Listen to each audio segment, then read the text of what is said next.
Months before West Bengal heads to polls, the temple versus mosque narrative has once again taken centre stage.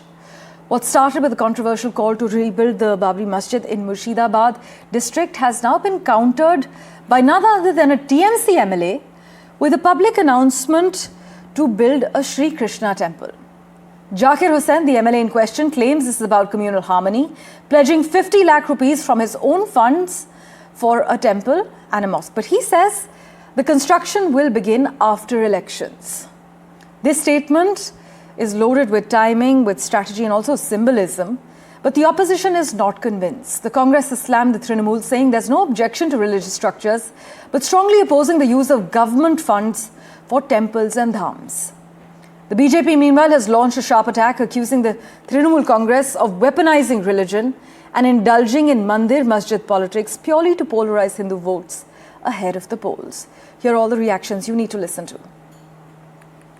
আমরা রাজ্য সরকারকে আবেদন করব একটা অকাপ জমি দেওয়া হোক এবং একটা যেন আমাদেরকে খাস জমি দেওয়া হোক শ্রীকৃষ্ণের নামে এবং অকাপের নামে যিনি মোহাম্মদী মসজিদ হবে তার জন্য দেওয়া হবে। আমরা দুই ক্ষমের জন্য লোক, আমরা মানবিকের জন্য করতে চাইছি এবং আমরা তার আগে ট্রাস্টিকে তৈরি করব, কিন্তু হবে আপনার ভোটের পর।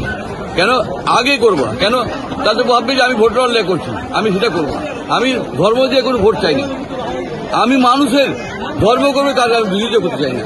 কিন্তু ধর্ম মানুষের আবেগ, তারা ধর্ম করবে, আমি সর্বধর্মে বিশ্বাস করি এবং আমি নিজের তহবিল থেকে জমি বিক্রি করে 50 লাখ শ্রীকৃষ্ণ মন্দিরে দেবো, 50 লাখ মোহাম্মদী মসজিদে দেবো। कोई हर्जा नहीं, जितना मंदिर बनाना चाहते हैं बनाओ, जितना मस्जिद बनाना चाहते हैं बनाओ, इसमें हर्जा क्या है। लेकिन सरकारी खजाना से पैसा लेकर ना कोई मंदिर बने, ये मैं जरूर मांग रखता हूं। सरकारी कोष की बेजा इस्तेमाल करते हुए महाकाल की मंदिर बना रहे हैं, नॉर्थ बंगाल में बीच पे दुर्गांगन बना रहे हैं। ये सरकारी कोषागार से इस तरीके की फिजूल खर्चा नहीं होना चाहिए। ये हुसैन क्या मंदिर की बात करेंगे, ये क्या मंदिर बनाएंगे। मंदिर जिसको बनवाना होगा वो बनवा लेगा, लेकिन ये मंदिर और मस्जिद में अब पश्चिम बंगाल की राजनीति को घुमा के, चूंकि चुनाव का समय आया है, ये वोट का पोलराइजेशन चाहते हैं, तो अब ये समझ रहे हैं कि मंदिर की बात करेंगे तो इससे हिंदू इनके तरफ भी चले जाएंगे। इनका जो पूर्व का इन लोगों का इतिहास रहा है, खास करके ममता बनर्जी और टीएमसी का, तो उसमें कभी हिंदू इस बार भूल के भी टीएमसी के तरफ अब नहीं जाने हुए हैं।